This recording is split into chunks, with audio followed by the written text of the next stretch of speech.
Welcome to the SwimStrong Dryland Podcast. We are dedicated to inspiring and educating the swimming world. Our podcast highlights the work, character, and achievements in and around the SwimStrong community. Hey, everybody, I'm excited to bring to you Badger Swim and Dive coaches Cauli and Matt from Madison, Wisconsin. Really excited to have you guys on here. Thanks for taking the time. Before we dive into the meat of the topic, we're going to have some rapid fire questions. So are you guys ready? I guess so. Ready. Let's ride. All right. So we'll go Matt to Cauli, one right after the other. All right. Starting with, what is your walkout song? Still Dre. Dr. Dre. The Final Countdown. Oh, yeah. All right. How about favorite movie? Jerry Maguire. Ooh. The Dark Knight. Classic. Okay. What would you be doing for a career if you were not a coach? Broadcast journalism, because nobody likes to talk more than me. What are you going to do? It's all right. He's confirming that. If I wasn't a swim coach. What did you say? I would be a college professor if I wasn't a swim coach. What Well, you are a teacher. I get that. Yeah. What subject? Poli-sci. I actually did. I completed all the coursework for a PhD in political science. I ended up with a master's, but yeah. All right. What's something most people don't know about you? I love geography. Sometimes I'll just spend time on Google or Apple Maps, like looking at places or watching YouTube videos about just like this little town in France or something. I just love doing that. It's interesting to me. Cool. I served in the Brazilian Air Force for 3.5 years. Oh, wow. That's awesome. I did not know that. There you go. And thank you for your service. Awesome. That's amazing. Celebrity you would most like to meet? Duka Hanamoku. No longer with us, but that'd be the one, man. That's on my sprinter Mount Rushmore anyway. Yes. But I didn't know we could do time travel on that one. But I respect the name. I respect the name a lot. I respect it. You got I guess it. I didn't lay the ground rules, so you're good. True. Yeah, no, he found a loophole. I would Julius Caesar. Denzel Washington. Every time that I watch a movie with that dude, it's so intense. I love to kind of just shake the dude's hand. All right, last one. If you had to survive on a deserted island and you could only pick one Wisconsin Swim and Dive staff member, who are you taking with you? And why?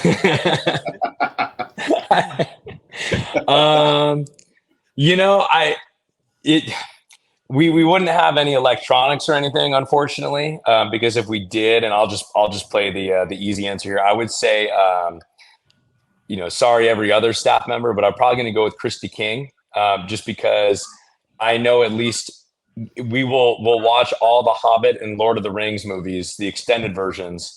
And by the time those are over, there'll probably be a boat passing to pick us up. So I know at least like my Lord of the Rings buddy will be there watching it with me. Rohan will answer our call. You took that. You were assuming you're going to have a cell phone and you're going to have a signal and you're going to be able to watch that. We'll just act it out. See, we'll just act it out. Here's how I did. I'm assuming somebody that's going to help me survive in the jungle. Yeah. And for that reason, I'm keeping Yahya because I think that man can survive in the jungle, and I can help him survive in the jungle. So that's true. Yahya is our dive. Well, at the very least, I could Christy and I could act out the scenes, or maybe we'll act out the lighting of the beacons of Amundine, and that will be our smoke signals. There we go. There we go. I love it. That's awesome. Well, we'll have to see when this comes out if your staff members would agree with either of your picks or if they'd pick someone else. But they'll love it. Fair enough. Appreciate you guys answering those so people can get to know a little bit different side of you first. But want to dive into some of the main topics here and really want to get to know you guys personally. I think college coaches are something that a lot of club athletes can be afraid of, but they shouldn't be. And so I want them to get to know you guys as people. I want them to get to know the program. And so I want to just start, though, with your personal journey. So, Coach Matt, if you don't mind kicking it off, just if you could share a little bit about your background, your journey into college swimming, and how you ended up at Wisconsin in the first place. Yeah, so I'll this can sometimes take too long, so I'll not be so wordy here. But I've been a lot of places. I've been fortunate to work with a lot of great people, learn a lot of things. So did my undergrad at Arizona State, and developed my passion for coaching while I was there, or coaching summer league back in the San Francisco Bay Area where I'm from. And at that point, at one point I did graduate. Sun Devils do graduate.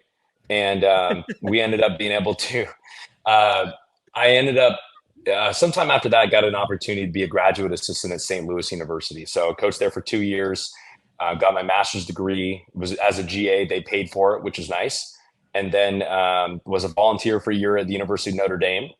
And then got my first full-time coaching job, or full-time college job, at Binghamton University in upstate New York. Really enjoyed that. Ran a group, ran the distance kids. It was awesome. The Island Boys group chat. Shout out to you guys. You know who you are. And then when I left Binghamton after a year, my boss there got a new job, so had to find a new job as an assistant myself, and just somehow got the opportunity to coach in Australia. So it wasn't a college coaching job, but it was one of those things. I think I was 28 or 29 at the time, and was one of those things. I got the text about it, and it just was like, I got to do it now or I'm never going to do this. And so lived in the Sydney Northern Beaches for a year, had the time of my life. It is the most incredible community there, really supportive families, really supportive team, Warringah Aquatic Club, working with a guy by the name of Cameron Gledhill, and was brought there by a guy named Tim Lane, who I know is working with Cam McAvoy now, and Tim's doing a great job. And then moved back because of COVID. So after 6 months, unfortunately, in Australia, I wish I spent more time there. Moved back to the United States. Actually worked for State Farm Insurance for about 4 months, trying it out, seeing if I could do it. I could not. And I can sell a school I coach for. I can't sell insurance very well. And but during that time, built a great relationship with Trace Kreitler, and through that relationship, I was able to land the volunteer position with the Cal men. And so spent a year with them, with Chase, with Dave Durden, and David Marsh through the middle of the year. And that was just the time of my life. Absolutely loved it. Worked with those guys, really learned a lot, developed a great relationship with every one of those young men. And then because of that, I think because of that work and just my grind through my career, was able to link up with Yuri and get the job at Wisconsin. And really I think especially advice for young coaches I may have is just know as many people as you can, develop relationships, be patient in your career. I'm here because of the relationships I was able to develop with people. And it's not because I'm any smarter about coaching swimming than anybody else. There are a lot of smarter people. We're on a call with a very intelligent coach that I share the pool deck with. But I think it's just relationships, and that's what matters a whole lot. And there's a lot of we're very lucky. We won a national championship the year that I was there. I'll never forget it. And being a volunteer of a national championship winning team, a lot of staffs, a lot of programs want a piece of you. And I was really lucky to have been contacted by a lot of people. The only program that I took out an interview with was Wisconsin. And I was hoping to get this job, because if I didn't, I would have had to restart and figured it out. But I looked at my mentors and my close people. I talked with David. I talked with Dave. Ryan Murphy was somebody I leaned on quite a bit. And the common name that kept popping up was, Matt, you should work with Yuri. You should work in Wisconsin. That's a building program. If you want to stay somewhere for a long time, Wisconsin is a place where you can grow, where you can help build that thing up. And it's been one of the best decisions I've ever made in my life. I'm so happy here. I'm with my fiance and 2 dogs. We love Madison. It's the best college town in America. That's awesome. Congrats, by the way, on being engaged. And that's amazing. I appreciate it. And the story, the background that you have with all those different experiences, I feel like is amazing. And it sounds like you've been a lifelong learner, and even in the position you are now, super humble with all the experiences you've had, and I have a lot of respect for that. And I want to dive into some of that in a minute too. But first, Cauli, if you could share how you ended up at Wisconsin, a little bit of your journey. Yeah. So I grew up in a town right outside of Rio, right, called Niterói. And I lived there from I was born until 20 years old, when I had a chance to go to school here in the U.S. I attended Wayne State University in Midtown Detroit. Shout out to the Warriors. Sean Peters is still there. He was my head coach. He was the man that gave me my first coaching opportunity, and he's still repping the Warriors. So for me, it's good to be repping another W, right? I spent a decade in Detroit, and I got the chance to rep another W here in Madison. That's been awesome. And it was a great learning opportunity, both as an athlete and then making the transition to be on the coaching staff there. It was awesome, right? I came into a powerhouse Division II program where we were top 3 in the country 3 of the 4 years that I swam there. We won 2 conference championships. Then on the coaching staff, had the chance to win the NCAA championship on the women's side by 1 point. Oh my gosh. Oh, let's go. Sure that's awesome. One team won championship 1 point. That was all. We won by 1 point. I didn't even know. The ladies got 3rd or 2nd on the 4 free relay. And I think we lost. And then Sean and Bryce are jumping. Like, oh my God, I think we won. That was awesome. We won. It was incredible opportunity working over there, like kind of getting to know, because I graduated and I told Sean, I'm starting grad school, right? I started a PhD program in political science right after undergrad, which is very uncommon. And I told Sean, hey man, I'll be here. Can I help out? And he said, yeah. Here are the 3 best athletes on the team, and I'll go take care of the rest of the team. Like, what are you doing? Like, I've never done this before. And no, you're going to be fine. So I sat down with my former teammates, and I told them, hey, guys, I've never been a coach before, but I've been something that fascinates me, how to get faster.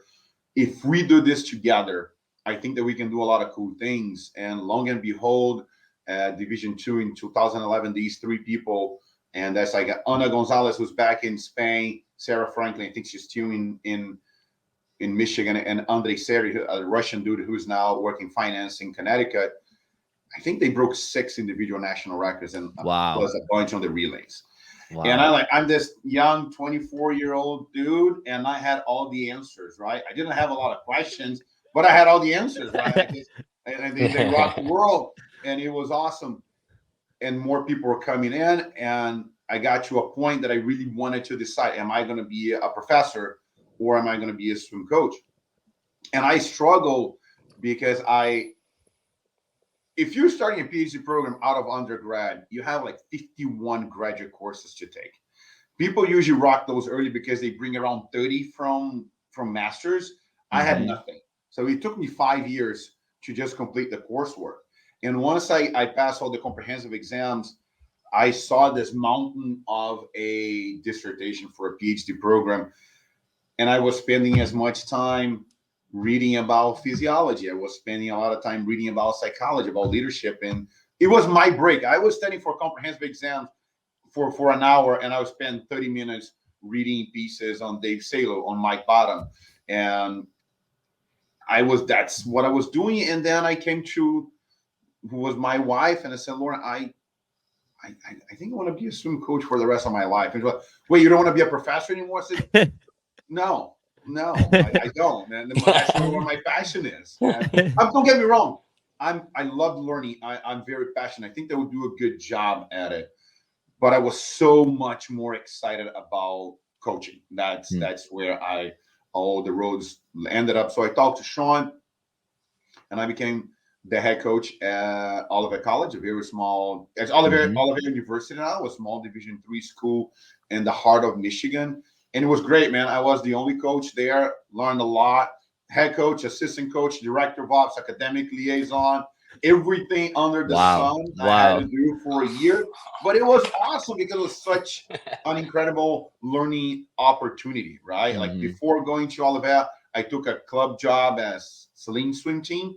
And I think that was like my first click, because I was always excited. I almost threw up the very first time I was coaching an NCAA final, which I never did as a swimmer.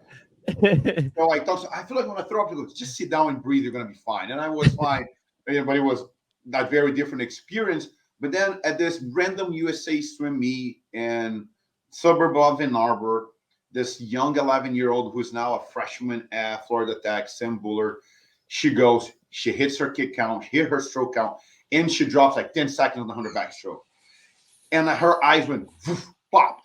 And my body physically reacted the same way as I was doing at NCAAs. And I was like, this is not about the stage. It's just about helping the people. Mm-hmm. And that was, I think that was when I knew that I was going to be a swim coach for life. And took me 3 years to drop out of grad school. So I'll get back to it in a little bit.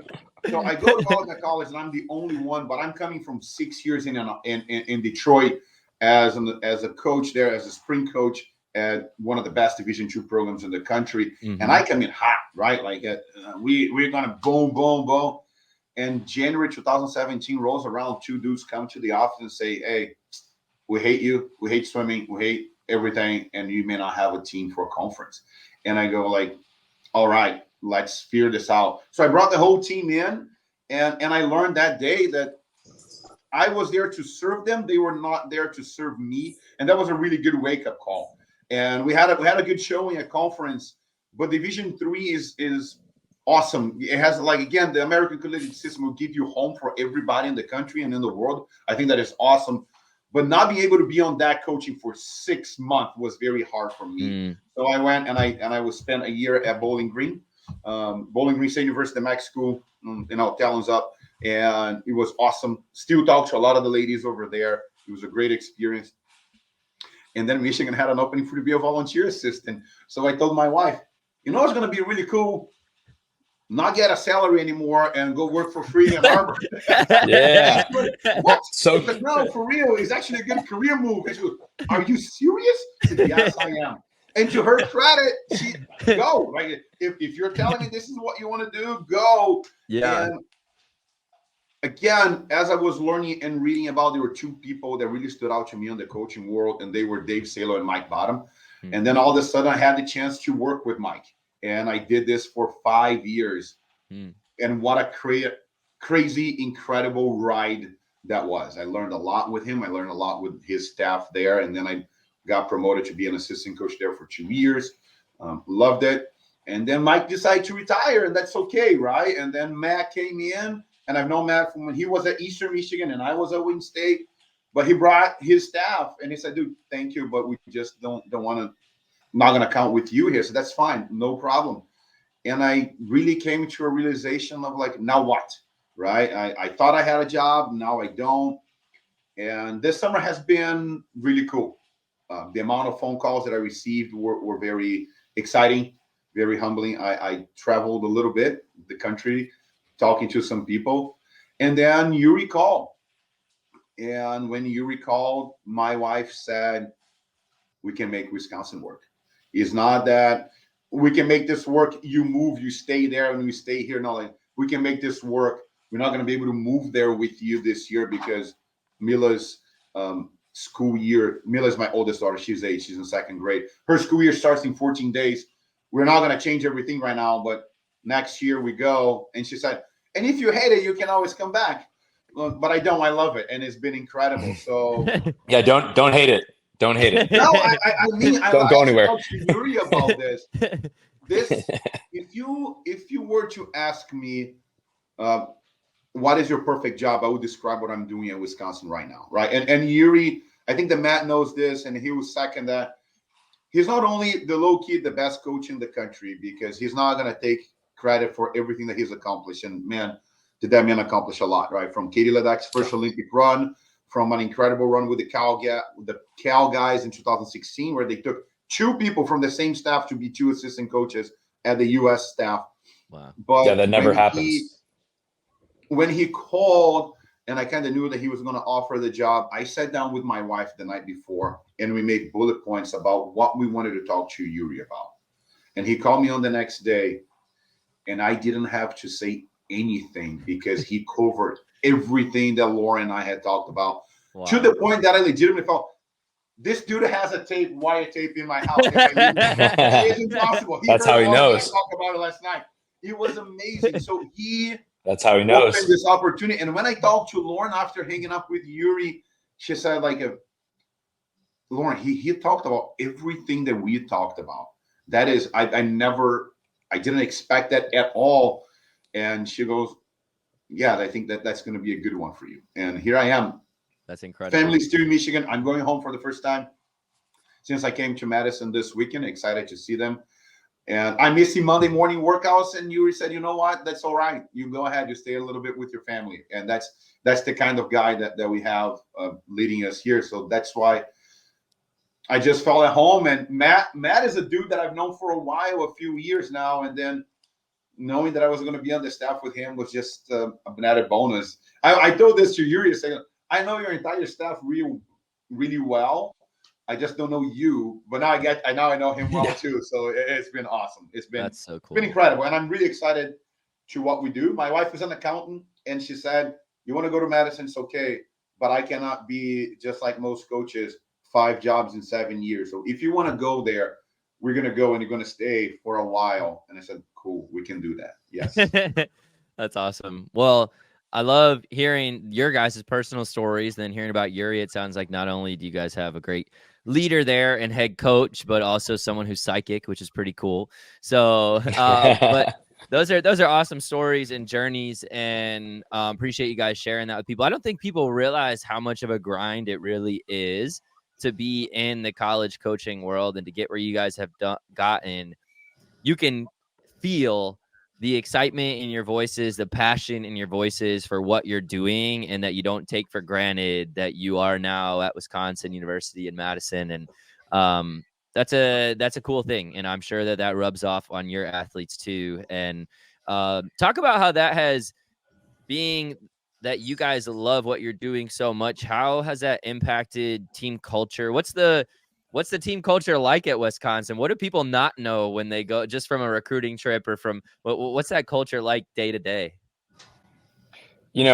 I first want to say, like, I loved what Cauli was talking about with, and Eric, what you were saying about the grind of the coaching career, because it is tough. And there have been, like, as excited as Cauli and I are right now, I'm sure I can speak with him for him when I say, my own experience as well. There are times that it is not always sunshine and rainbows, and it's not always what you see on social media. I know that's big this era, but it's tough. And, it's kind of a bummer.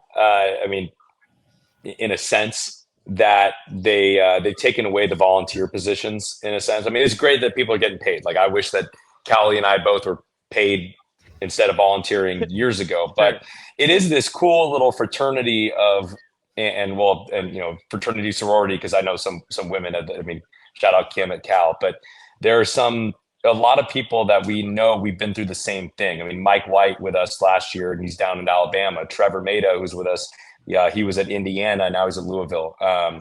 Kevin Rapine at USC, Roman Willits now at Pitt.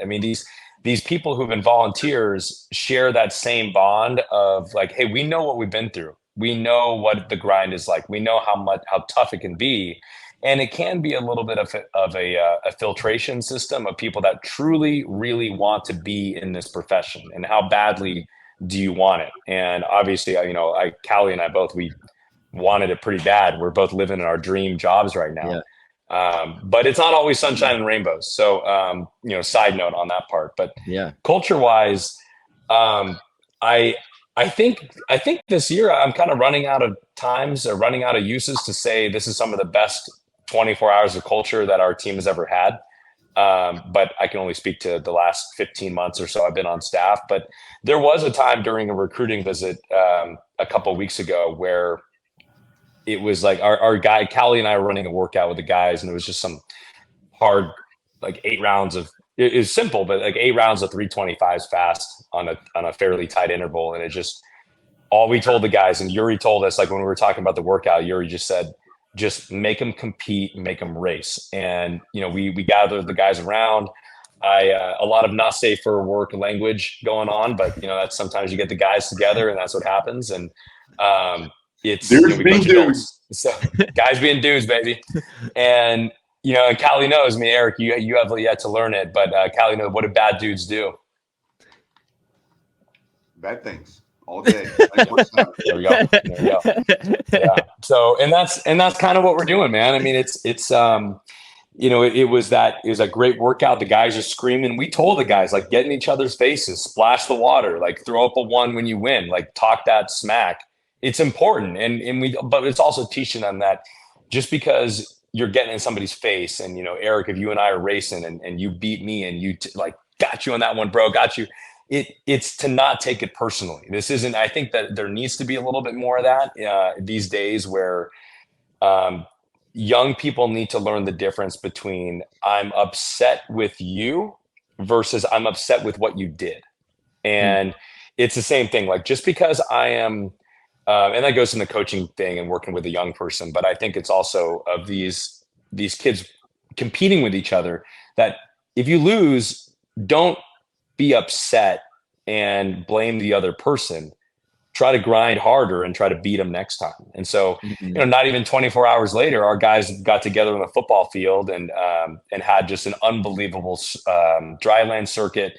The energy was there. Guys are screaming. I mean, I look at my watch and I've got an Apple Watch and it says, "Are you doing an outdoor run?" And I think I ran like a mile and a half and burned like 1,000 calories during that dryland workout that I was helping run. I was not doing the dryland workout. Although funny, because a week later during another recruiting visit, we ran up this hill on campus called Bascom Hill on our campus, and there's a statue of Abraham Lincoln at the very top. It's I don't know. I don't know how far it is, Cauli, like maybe 0.15 a mile. No, about quarter of a mile. Like 400 meters. Maybe. I feel like if you go through the grass about a little bit less than quarter of a mile. It's not that much. Yeah, it's about 400 meters or so. Yeah, maybe around that. And I work out. Like, I like to be in good shape, and I was all ready with it with the guys. I was all excited. Even probably drank a Celsius before that. I got through 3 of them, and I threw up. And I'm like, the guys would just give me so much crap, but I hear, like, I loved it because, like, I don't care, man. I'll sacrifice myself to make sure that the boys are going for it. I just want to go on a note. I made Madison's next best postcard because I took a picture of Matt hunched over on the grass. It's gorgeous. But what I loved, and I heard the guys do this. I mean, we're running back and forth and we're doing this, and I'm bent over puking. I'm like, my eyes were bigger than the plate, so to speak. But I hear guys going by me, and they're messing with me, they're making fun of me. I can take that.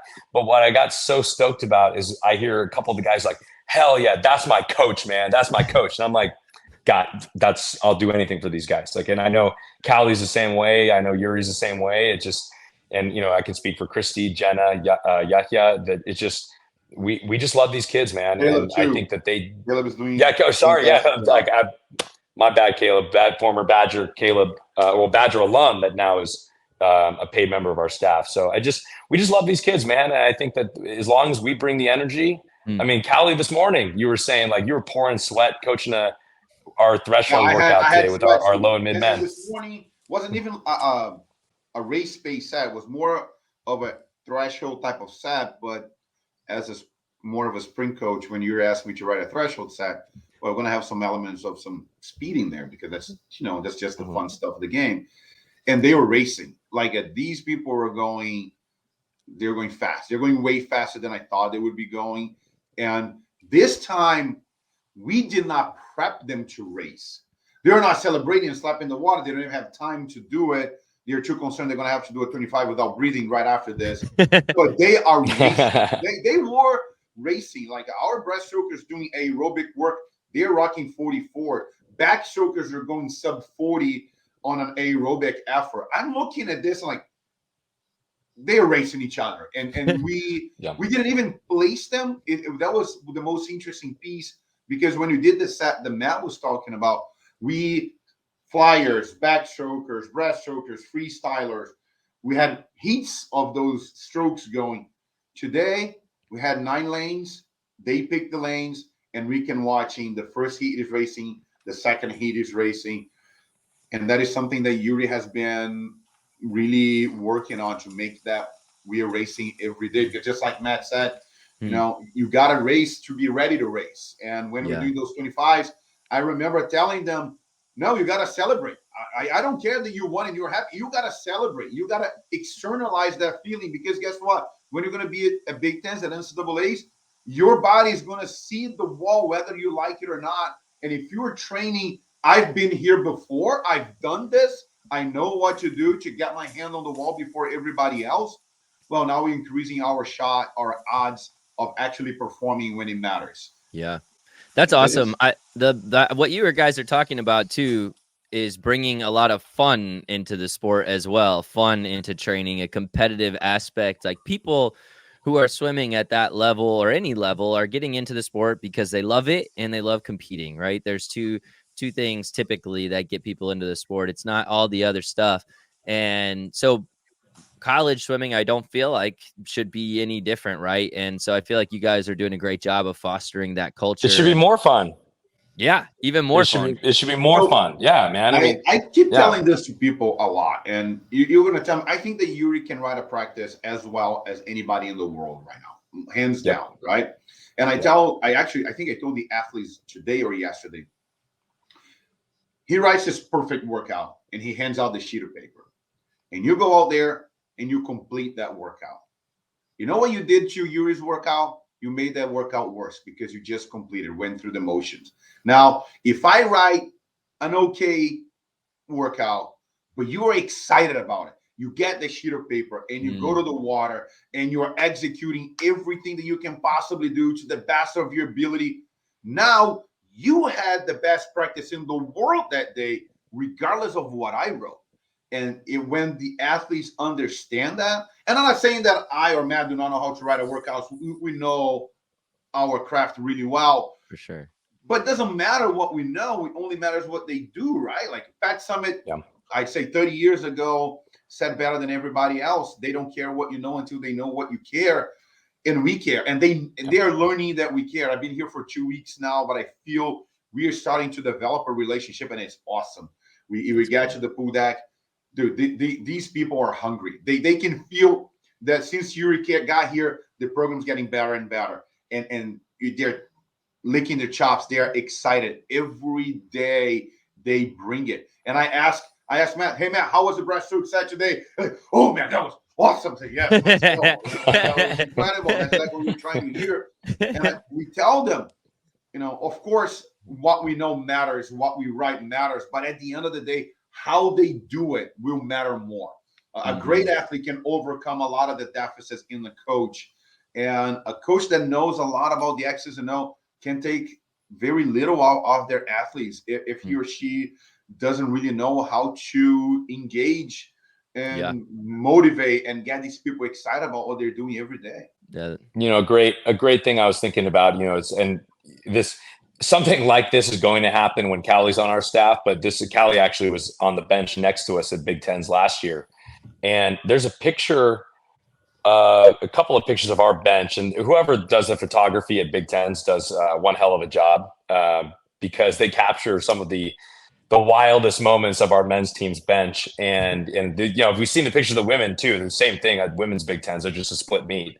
And there's a couple of pictures of us like absolutely losing our minds, and it just makes the bench look great. But recruits, current swimmers, alumni, people we know, they'll see that picture. There's one in particular where it looks like I'm actually jumping over the barrier and probably gonna break a rule or something. I don't know, but it looks like I'm jumping over the barrier. Of other places. That's what it looks like you're trying to do there. Hey, not me. But it's if somebody asks, like, well, what was that for? Was that for when Jake Newmark won the 500 free at Big Tens? Was that when Dominic Mark Torek won the 400 IM at Big Tens? And I'm like, actually, no. It was when Yeet Aslan came back from like a body length down in the B final at Big Tens to win the 500 free B final.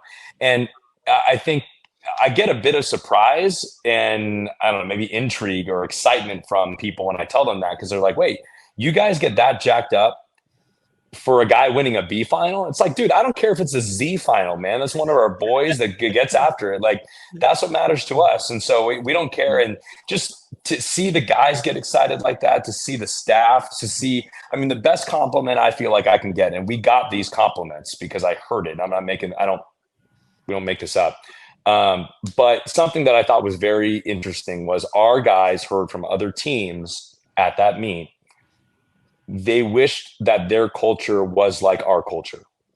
And I would never name a name. I'm not going to put that out there. It's not fair. I'm not going to throw any team under the bus, but I will do that to elevate our own team and say there are other teams that see what we have. They see it at the meet and they talk to because everybody's friends. You know, it doesn't matter what team you are. You get to know people from other teams. Yep. And they're like, we are envious of your culture. And whether it be a team that's ahead of us at the meet or a team that's behind us in the meet, whatever. That's the greatest compliment because it means that other people take notice. We don't do it for anybody else. We don't put on a show to make because I know there are programs that do that. There are a lot of inauthentic programs in this country that whether it be on social media or whatever, and they're like, oh, we got this. We do this. Just talk or walk the talk. Prove it in real life. Prove it. Do something authentic with what you're doing. And to hear other people take notice that's one of the best compliments I could ever get. And cool. We make sure that Yuri hears about that. It's awesome. That is. During my interview process, Eric, I talked to Matt and Jenna on a phone call, and I told them that I was not on the Wisconsin staff, and I told them that Wisconsin was the most exciting team to watch. Not only their energy, but one thing that really stood out to me was the exchanges post races between athletes and the coaching staff. That's very telling. You've been around a lot of coaching, swimming meets, DAC pools. You know when an athlete is hearing and when an athlete is being heard, right? That is very clear. And I had an opportunity to be next to Wisconsin 2 weeks during Big Tens this past February.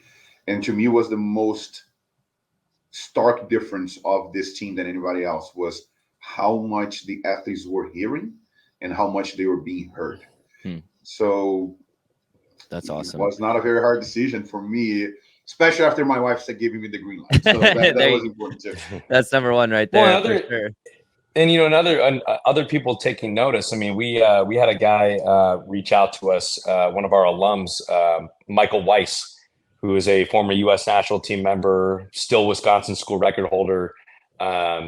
Is Olympic trial finalist, and Michael's a realtor in the area now, and he does a great job. I mean, he was a great swimmer, great guy, and he had reached out to me after, and he wasn't at the meet. I mean, we didn't know each other very well. We were just connected on Instagram, and he reached out to me after, like, I think I drove back from Ann Arbor with a couple of staff members that day, or the Sunday after Big Tens. I'm exhausted. Probably my whoop score is probably a 1%. I'm dead.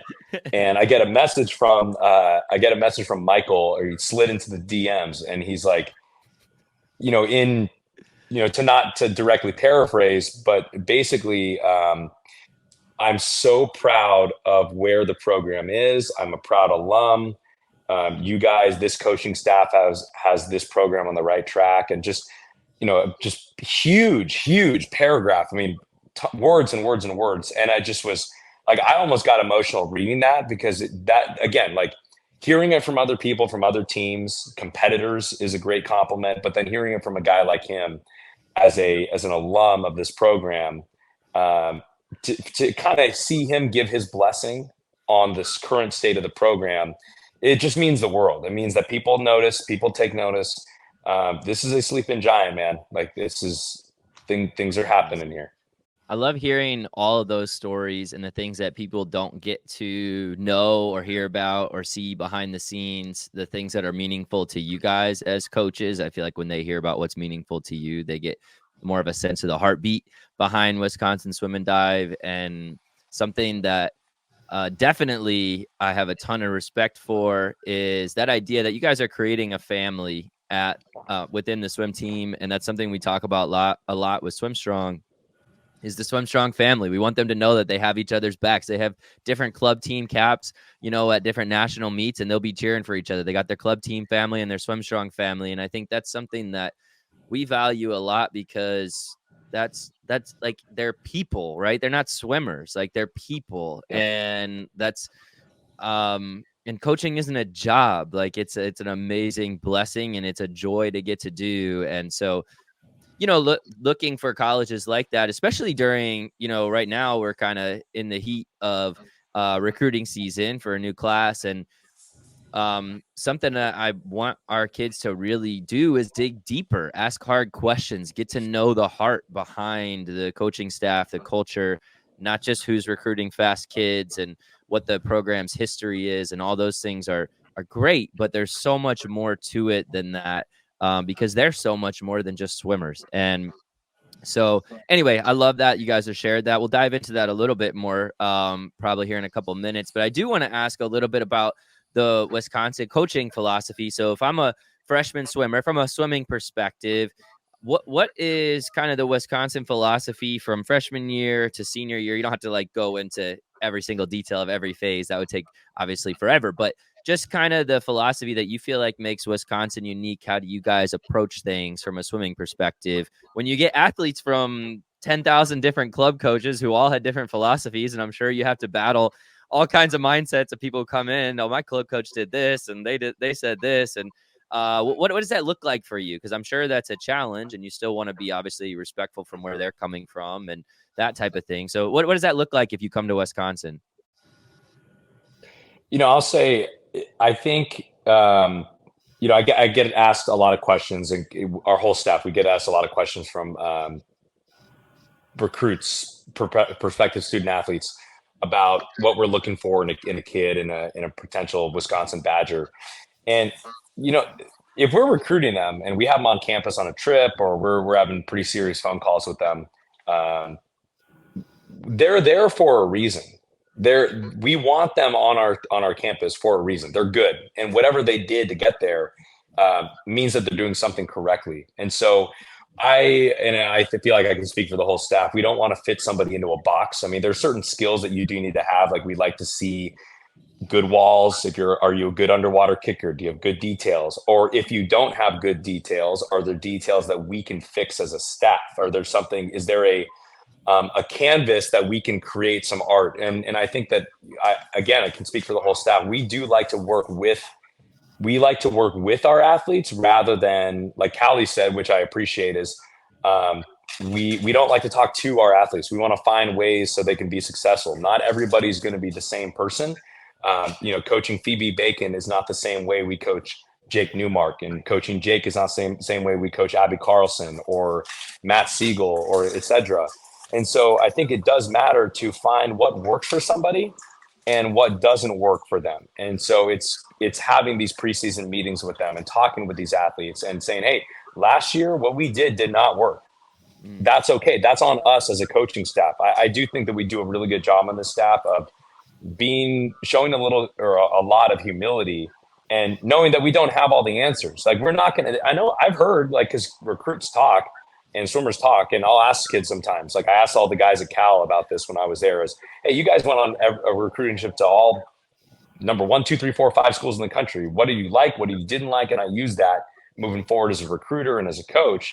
And I'll hear these stories about these coaches that'll get a kid on campus and they'll say, I'm going to turn you into an Olympian, or they'll go into the head coach's office on their official visit.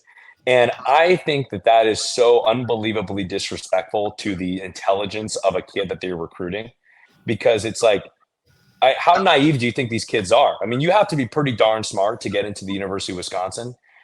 We're never going to tell a kid when they're on deck or in the office on their visit or a day one as a freshman, we will turn you into an Olympian. That's up to them, man. Like, we can give them the path. We can tell them, we can work with them, but what they eat at home is up to them. How late they stay up is up to them. We can give them all the tools. And ideally, we want a freshman in college coming in that is a little bit ahead. We don't want to have to teach all that much, but we'll do it if we have to. We want to work with somebody to teach them. And so I think it's,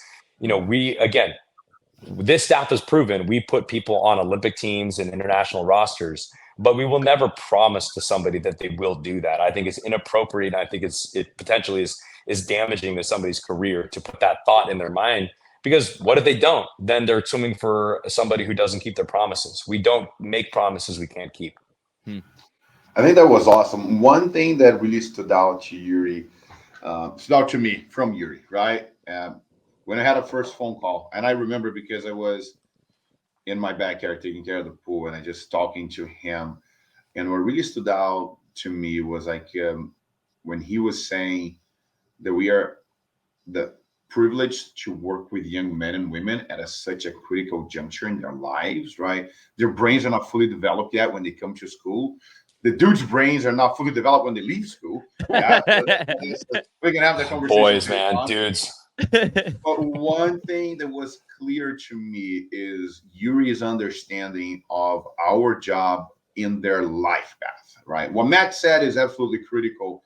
We want to bring people here who have an opportunity to have a second and a third swim at trials, who have a second swim at Big Tens, who have a second swim at NCAAs, who, if they're coming from overseas, will be on their national team. We were looking for those stellar athletes to come here, but not at any cost, right? And not only not making the promises that Matt is talking about, but an understanding. The former women's volleyball coach in Minnesota, he would say, forgot his name, he's from New Zealand, but we got to stop producing human doings and start focusing on producing human beings, right? We got a lot of good phrases here. We want to make sure that these people are going to graduate from UW-Madison and they're going to be successful in their lives. Like Matt is a swimmer. I'm a swimmer. You're a swimmer, right, Eric? At some point, you swim. No, I didn't. You don't. You didn't swim. But at some point, you stop practicing the sport that you were practicing. We're all former athletes in one shape or another, especially here in this country, where thankfully a lot of kids have an opportunity to practice and play sports in high school. But our real job, right? Like Phoebe made the Olympics. We are filling up the wall of our Olympians on our pool. That's awesome. But at the end of the day, we want these humans to graduate and be productive members of society. We want them to have happy lives. And if all you were doing, like Matt said, if you're 16 years old and a grown adult tells you, I'm going to make you an Olympian, and you don't, how much trauma is that human being going to have to work through in their lives? How much trauma are they going to send through their children? We don't want to do that. We want to make the world a better place. Swimming is kind of our path to do this. High performance is incredible. Don't get me wrong. I love waking up at NCAAs. I love waking up at Big Tens trials and like, this is it. This is why we worked as long as we did. It's awesome. I could be coaching summer league for all I care. I would love it, but missing the element of high performance. I just love the pressure. Butterflies on my stomach are awesome. I know that Matt is the same way. We chat at Big Tens. Like, it's just the lights shine brighter. This is awesome. This is why we are here. And that is not the action. That is not at all. The right? action. The action is incredible, is amazing, is exciting, but it's not all of it.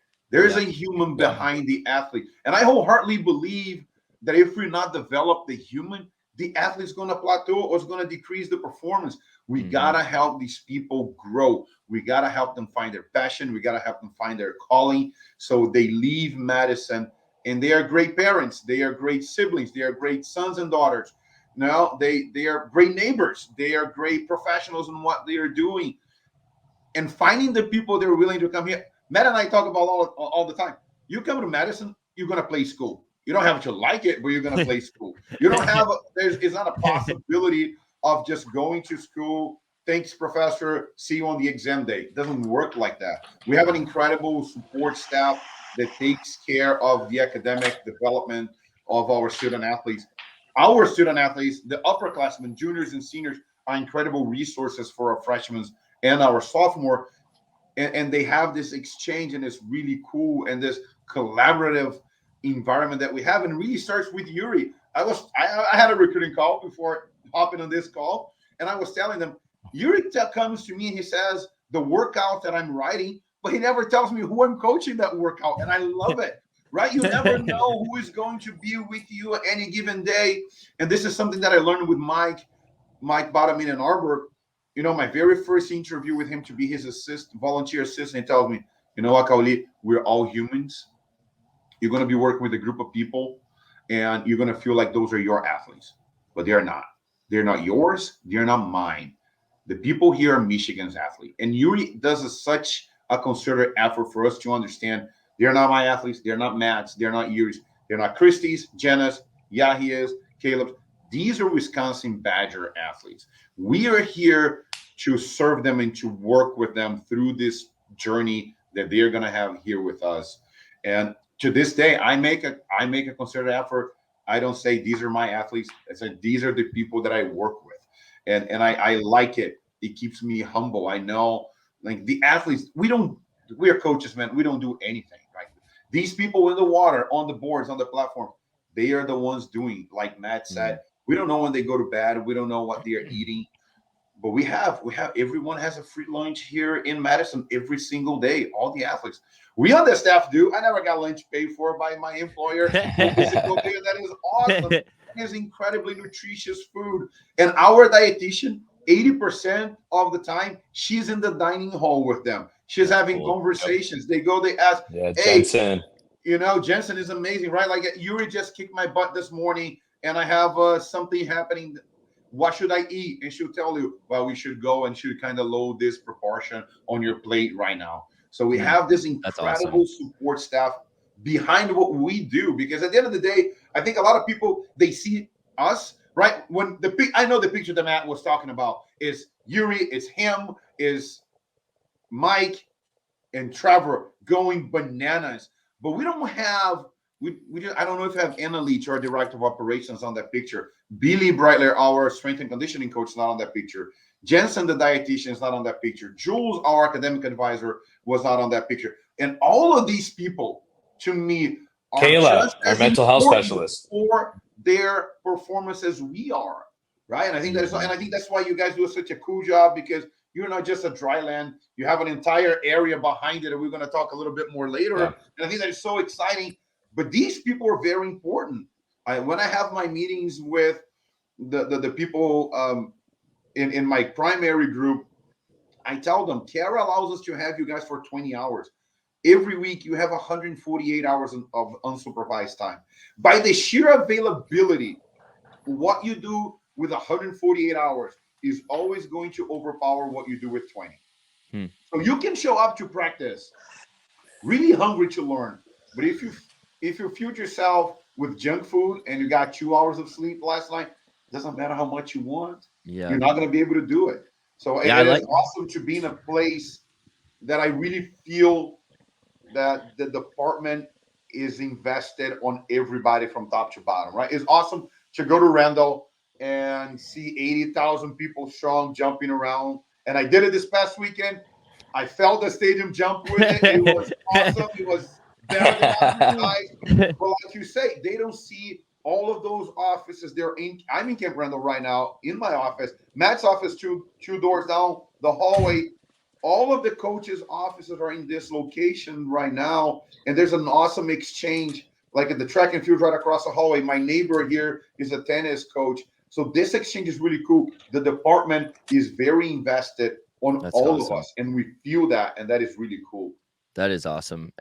And you hit on a lot of different things there, but you're talking about a holistic approach to your athletes and how many different people are a part of their journey, and that saying that it really does take a village to raise not just a human, but through the athletic process as well, and preparing them for life and for their sport. And so it's cool to hear you guys hit on multiple aspects of that. That's definitely something we're very passionate about. And actually, I want to finish up here asking one or two dryland questions, obviously, because that's a big part of what we do. So curious from the Wisconsin standpoint, this is something that I always find funny, what people think that they need to know day one as a college athlete, dryland wise. The amount of conversations that I've had with people who say like, oh, I have to know how to do this lift and this lift and this lift to be ready, for like, because they're going to make me do this. And I think they have this idea that they're going to come in and just start like snatching and cleaning and like doing all these, like throwing huge weight around as a freshman. And I'm wondering, what are you guys actually looking for day one from an athlete, from a dryland perspective? Just somebody willing to learn, somebody willing to be open-minded, somebody willing to ask questions if they don't know what's going on, and leave their ego at the door and be okay with, I don't know what this exercise is. I don't know what I'm doing here. That's okay. And it's, it's really funny that you mentioned that, Eric, about, this a college program should never tell an individual, you need to learn how to do this specific lift before they go into the program. That is the job of the strength coach that you employ, that the college employs. It's nice when the kid knows what they're doing. It certainly makes it easier, but there are a lot of Olympic level athletes, international medalist athletes that had no idea what they're doing around a weight room when they were 17, 18, 19, stepping foot on a college campus. And that's okay. It's the willingness to learn. It's a willingness to, if a college program is telling you that you need to know how to do a specific lift or a specific thing in the weight room, I'm not sure what the goal is there, because it should be your job as a coach to get them up to speed when they're there. We're pretty confident about what we do here. We know a lot about this stuff, but we let the experts handle that. Billy Breeder is unbelievable at teaching these athletes. I mean, I always like to say on recruiting calls, I use Charlie Jones as an example of he's a sophomore, and Charlie is just a rock star with us. And, Charlie wasn't touted on websites for being like a big time recruit. He wasn't like the guy that you're going to, oh my God, Charlie was just a dude, and we got him. Guy gained 20 pounds of muscle his freshman year because all he did was soak in what he needed to do. He asked questions. He was willing to learn. He stayed 90% healthy through his freshman year. I mean, that's a big thing. It's like, be healthy. Try to be healthy and stay healthy your freshman year. So, in regards to the dryland and the lifting, I think it's just being open-minded and be humble in the weight room. If you're a guy, we see it mostly with the young men, do not ego lift. If you're told, do 8 to 10 reps. And we did a bunch of pull-ups on Tuesday with our men and women. We told the women do an X amount, like, this number to this number. We gave them a range. We told the men do this range. And of course, I'm seeing guys struggle up to hit the top end of the range. And we stopped them like, guys, if you only need to hit the bottom of the range, hit the bottom. I'd rather you do this many the right way than struggle on the last couple. Like it just is, we see it more with the young men. Don't be ego lifting in there. Don't do something because it looks sick on social media. This isn't the NBA. You're not Ben Simmons trying to pretend that you're still going to be relevant in the NBA by posting off-season videos. Like, come on. So wow. Sorry, Ben, if you're watching. No, man. Well, I love. Don't do it for social media. I love what you're hitting on, because social media can be so fake, and most of the time it is. Yep. And some of that stuff drives me nuts. But I think something that we're very passionate about with our athletes is, what stage of development are you in as an athlete, and making sure we meet you where you're at, doing things as perfectly as they can be done. Yep. And being the best you can be at each stage of development, and not skipping steps, right? Like, we're not trying to get our high schoolers to peak out when they're 15, 16 years old. If SwimStrong Dryland sends somebody or someone comes through the SwimStrong Dryland program and they go to Wisconsin, we want them to be well-versed when they get into the weight room. But we don't want to have done everything that you're going to do at the college level, because that's not where they are in their stage of development. And I think a lot of people struggle with that because they're trying to keep up with everybody else. Like, oh, these people are doing this, and this person squats this much, or this person's doing Olympic lifts already, or whatever. But truly, we believe not only is it not safe to do that? And you'll limit your potential if you skip steps. But we actually believe you're going to be faster if you treat your body the right way in what stage of development you're in. You can be just as strong as someone else who looks like they're lifting more weight, but you'll be doing it the right way. And then you'll still have this ramp up in college where we want to see you be the best you can be by the time it's time for you to retire from swimming, not when you're in high school. And I'm wondering, one, your opinion on that mindset as opposed to maybe others you've heard. And then also, is there anything in particular for you guys when you see an athlete who's been a part of the SwimStrong program? Is there anything unique about them that stands out maybe from other athletes that you've seen come into your program? So I think I had a very good experience with you guys, right? Like you said, I worked with Ozan Calafat last year when I was in Ann Arbor. And even before I met you, when I came down to Eagle Aquatics in April or May of last year, right? And then I didn't know you worked with Alex Martin, I worked with him for a couple of years in Ann Arbor as well when he was there. And then we talked about your camp, right? I remember having conversations with you even before you announced your camp, right? And as the more I learned, what really stood out to me is you do the dryland, but Brian do strength and conditioning, right? Like I had conversations with him. He was putting together an incredible program for strength and conditioning. And I remember talking to him at Junior Nationals in Austin about that. But then when Ozan comes over, the kid, he has a very good idea. He knows the movement. And from what Matt was saying, once you know the movement, we can load the movement, but we can teach you the movement as well, right? And like Matt was saying, it's okay, go on the low end of the range, execute it properly, perfect technique, right? So we talked a little bit ago about this holistic approach and all the people that are involved in the performance of the student athlete, which a lot of the time us coaches end up getting more credit just because we are the ones on deck when they're performing. What really stood out to me is getting to know your guys' dietitian, your guys' for mental health training and attitude training. I think this is really cool because we are dealing with a generation right now that is on this, man, since they are young. I'm 37 and I have a hard time putting this away. And this showed up to 10, 12 years ago in my life. We are working with people that were growing up with a phone in their lives.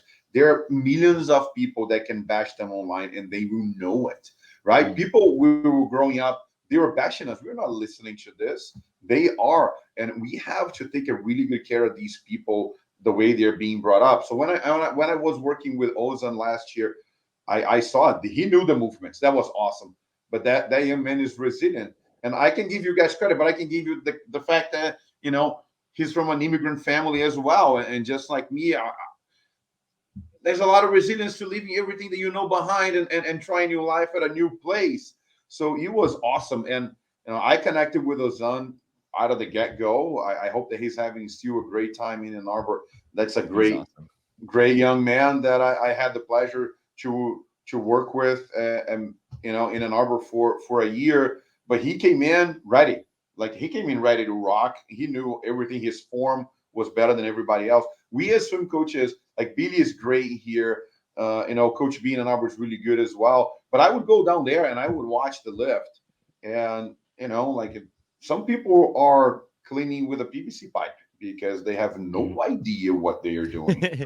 Ozan is loading up the barbell because he knows exactly what he's doing, right? So I thought that was really cool. It doesn't give us a shortcut, but it elevates the starting point, right? When people come to campus knowing what they are doing, we can, like you're talking about, we can elevate, we can accelerate a development because they already know the things that they are doing. I think that's a very, very important piece. I was yesterday on Wednesday, I went down and for the first time I watched a badger lift with Billy.